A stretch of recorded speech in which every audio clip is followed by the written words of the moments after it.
to see you back. You know, I don't know you, but before this lecture I prayed that God would touch your heart and touch my heart.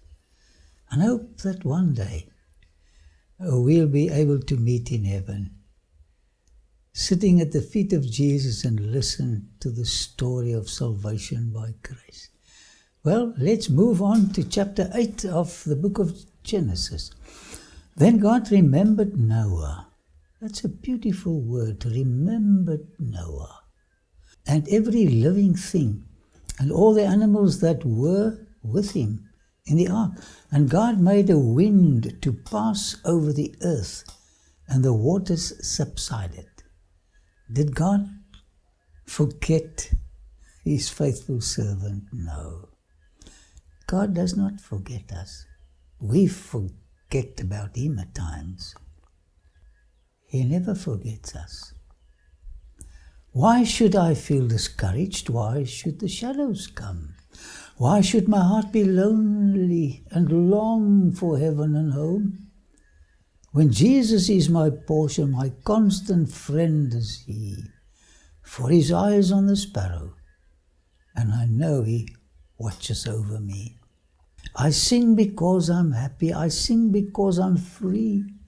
For his eye is on the sparrow, and I know he watches over me. He proclaimed that although 5 sparrows are sold for 2 farthings, and not one of them is forgotten before God, will remember his faithful children, who are of more value than many sparrows. When last did you see a little sparrow? God says you are worth more, much more, because you can speak to him. The fountains of the deep and the windows of heaven were also stopped, and the rain from heaven was restrained. And the waters receded continually from the earth. At the end of the 150 days, the water decreased. Then the ark rested in the 7th month, the 17th day of the month, on the mountains of Ararat. What a glorious, relaxing moment. No more uncomfortableness. It's very difficult to get a clear view of Mount Ararat. This is the best I could. You have to be there when it's clear, and it's not always clear on top. Who is this man, and what does he say about the ark? Ararat is not the only one mountain, Salih says. There are many Ararats in Armenia. Mountaineers in search of Noah's ark. Salih says it is a dangerous 5-day expedition to get to the top. And he saw people dying up there because of oxygen, lack of oxygen, falling from cliffs. What does the Bible call Armenia? Ararat is called a kingdom in the Bible, so it's not actually a mountain. This one is 200 years old, the one that they used to climb. On which one of the many mountains did the ark come to rest? Loretta says, my choice is Mount Ucht-Azar, near the town of Sisian, which houses the oldest observatory in archaeology. And I tend to agree with my daughter. You know, our children teaches us many things. In my archaeological career, she was so helpful. Research, Google, and tell me, Dad, we should see this place or that place. So I say thank you to my daughter helping me in my career. Until I find new information, I would prefer this site, the place where the ark came to rest. Visits possible only between July and September due to snow. This place was only recently discovered. The slope of this mountain is logistically friendly. You can get up there. It allows you to access this specific site easily by a jeep. It shouldn't be an old one. My first visit, we used an old jeep and he battled to get to the top, but eventually we came to the top. Travel time is about 2 hours. Mountaintop is literally littered with about 2,000 plus petroglyphs of people, animals, dancing, hunting, and designs that are almost 5,000 years old. This is the only site where you have petroglyphs right on top of the Ararat mountains. The closest and oldest archaeological site is called Zorat's Karar, and you can watch my presentation on digging up the past. You'll find more info there. Loretta reminds me that this is also the oldest stellar observatory in the world. The oldest script in Armenia is found on Ukht Azar. This is on top of this mountain, called petroglyphs. To the best of our knowledge, the 2,000 stones that contain the script are tombstones, according to some scholars. The first writing pads were Armenian rocks, says the famous Heruni. If Noah and his family landed in this safe haven, which is surrounded by mountains, they probably lived for some time in close proximity of the huge ark. Why? They could use the materials and wood of the ark and build houses and make furniture. You will not find the ark. They used it.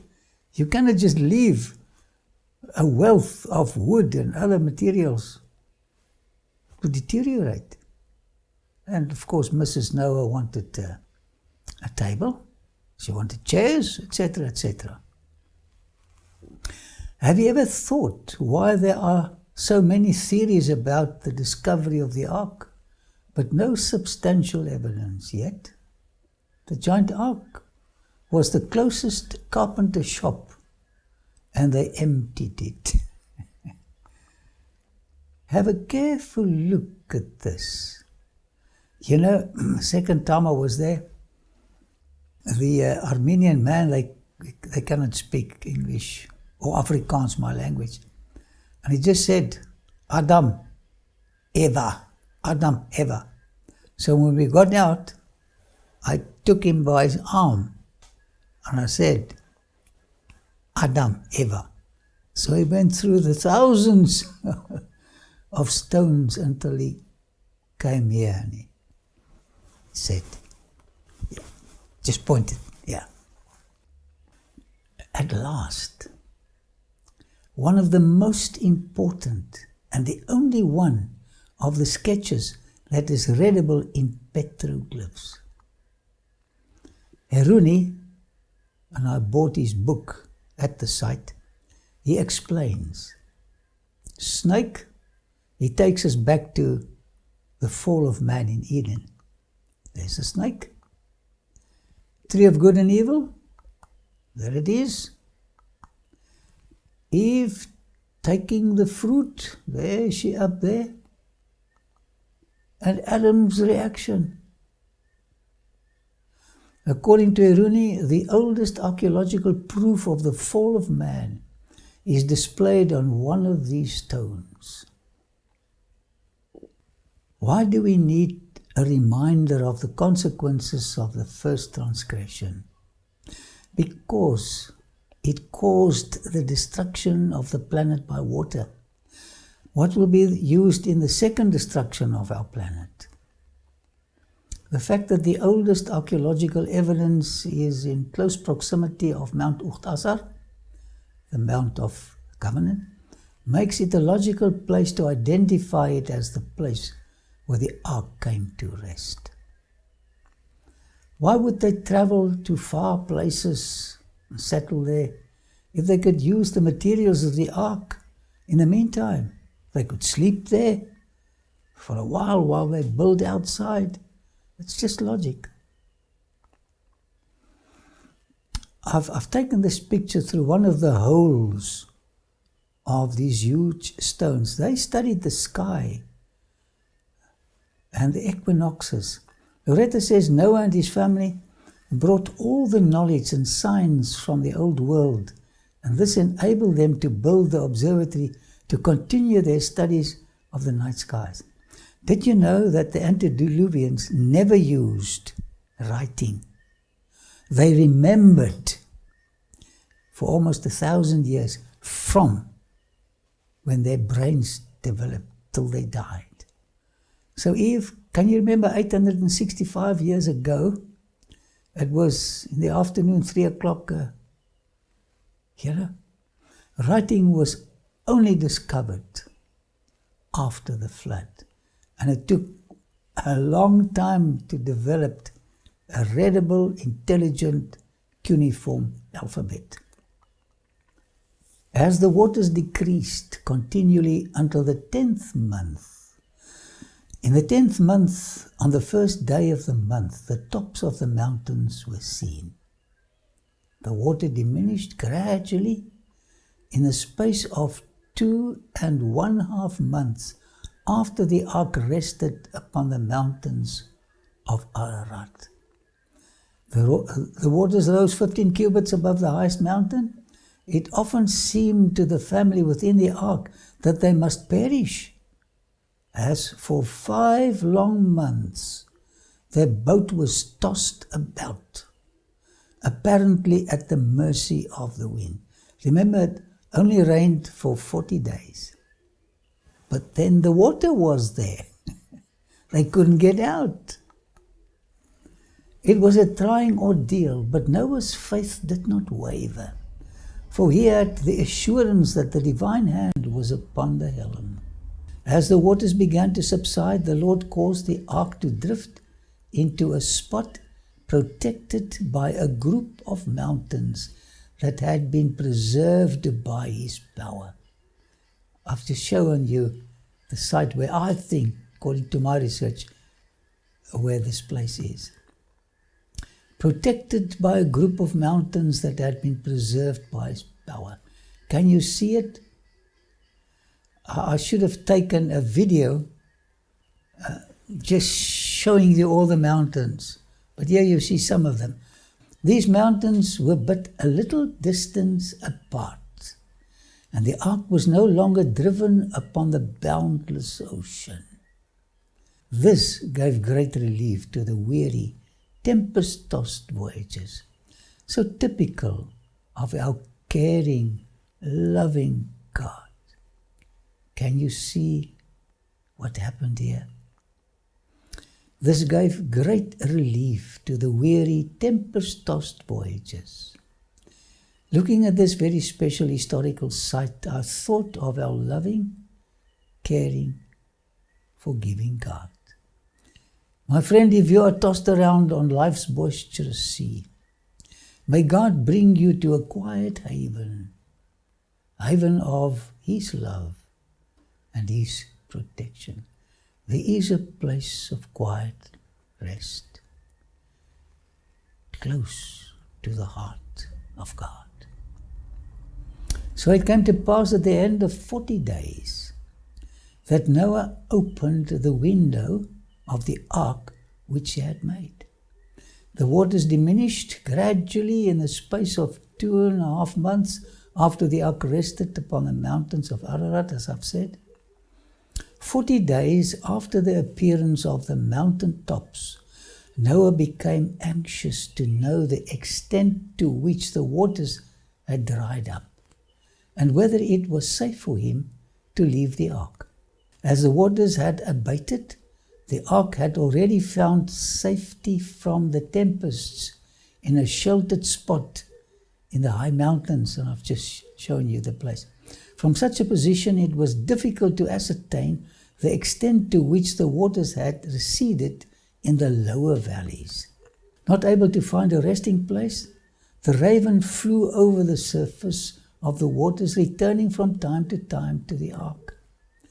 Then he sent out, let's read verse 7. Then he sent out a raven which kept going to and fro until the waters had dried up from the earth. Although it is not stated how long Noah waited before making another trial, the expression, "and he stayed yet another 7 days," indicates that the first period of waiting had also been of the same duration. A week later, the dove remained away all day, but returned into the evening with an olive leaf apparently plucked from a tree that had survived the flood. In Hebrew, the expression plucked clearly indicates that the leaf had not been found floating on the surface of the water. Noah recognized the olive leaf as evidence that the earth must be nearly dry and that he might soon leave the ark. A week later, the dove did not return, evidence that the conditions were sufficiently normal to permit it to remain outside the ark. How joyous must Noah's feelings have been. He also sent out from himself a dove to see if the waters had receded from the face of the ground, but the dove found no resting place for the sole of her foot, as I mentioned before. So she returned into the ark to him, to Noah, for the waters were on the face of the whole earth. So he put out his hand and took her and drew her into the ark to himself. And he said, "Little dove, tell us, what did you see? When will there be dry land?" Do you think this was the end of his experiments? No. And he waited yet another 7 days, and again he sent the dove out from the ark. Do you think he will get exciting news this time? Then the dove came to him in the evening, and behold, a freshly plucked leaf was in her mouth, and Noah knew that the waters had receded from the earth. So he waited yet another 7 days and sent out the dove, which did not return again to him anymore. Noah and his family anxiously waited for the decrees of the waters, for they longed to go forth again upon the earth. Spending just over a year in that big ship, it was not easy. 40 days after the tops of the mountains became visible, they sent out a raven, a bird of quick scent, and discovered whether the earth had become dry. This bird, finding nothing but water, continued to fly to and fro from the ark. 7 days later, a dove was sent forth, which, finding no footing, returned to the ark. Noah waited 7 days longer and again sent forth the dove. When she returned at evening with an olive leaf in her mouth, there was great rejoicing. As I mentioned, I repeat a few of the thoughts. What a moment of rejoicing in that ark. And the family with Noah rejoiced. Later, Noah removed the covering of the ark and looked, and behold, the face of the ground was dry. Wow! Can you see him climbing up to the roof, looking out? See, the ground was dry. Still he waited patiently within the ark, as he had entered at God's command. He waited for special directions to depart. Sometimes we're in a haste, but God says, wait a little longer. And it came to pass in the 601st year, that's the next year, in the first month, the first day of the month, that the waters were dried up from the earth. An additional period of waiting is indicated, after which Noah felt the time had come to investigate for himself. Inasmuch as little could be seen through the lattice openings below the roof of the ark, he removed a portion of the roof. The word covering, mikseh, is used in the Old Testament to designate the roof of the tabernacle, Exodus, and also slip covers for the furniture of the sanctuary while it was being transported. Since these coverings were made of skins in the time of Moses, it is possible that the covering of the ark may also have been from skins. And in the second month, next year, on the 27th day of the month, the earth was dried. Oh, what a celebration. Altogether he waited 57 days, longer, before the waters were completely dried up and God could give the desired permission. If we assume a 30-day month throughout, a ship's log for the ark during the flood would read as follows. Now this is just very simple. There's month, second month, day 10, the year 600. A week later, the door closes. That's the 17th day. Rain prevailing, waters, first 40 days of the flood. Month 3, day 27. It says in Genesis 7 verse 12, and the rain was upon the earth 40 days and 40 nights. It began raining on the 17th day of the second month and ended on the 27th of the third month. 13 days in the second month and 27 days in the third month gives you a total of 40 days. Waters prevailed. 110 additional days. Genesis 7:24 says, and the waters prevailed upon the earth 150 days. That's a long time. Mountains are seen. The raven released. Here's just a little sketch. Dove released first, 11th month, 18th day. The dove released second time, 25th. Dove released third time, the 12th, second month. Covering of the ark removed the first day of the first month in the next year, 601. Noah leaves the ark on the second month, the 27th day, 601. That was a long time. Then God spoke to Noah, saying, go out of the ark, you and your wife, and your sons' wives with you. What a wonderful message. Perseverance is the master of defeat. Next time, what God told Noah, the man of faith and patience, to do after leaving the ark. Later, as the ark rested on the mountains of Ararat, there began a tedious time of waiting, which lasted for more than 7 months after the ark rested.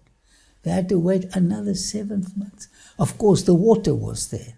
They would have had to swim. It was not right. God always has the best time for us. How often Noah might have felt that God had forgotten the lonely ark and its inmates on that high mountain top. The ark is proof of the goodness of God and the obedient faith of Noah. The ark was a refuge in time of peril, a home for the homeless, and a temple where the godly family of Noah worshipped. It took them safely from the old world to the new, from an environment of vice and sin to an earth purified from sin. The ark was God's appointed place for salvation, and outside of it, there was no safety. As it was in the days of Noah, so it will be when the present age is brought to an abrupt close at the coming of the Son of Man. Those who wish to be saved must avail themselves of the provision God has made for their salvation. Father in heaven, we want to be saved. There will not be a very big crowd that will be saved. Help us to take up our relationship with you in a very serious manner. And if the Holy Spirit convicts us of sin, give us the power to break with it and give us a kind, caring heart. In Jesus' name, Amen. Thank you for watching this presentation. To subscribe to our channel, click here, then click the bell to get notifications. For the next presentation, click here. See you next time.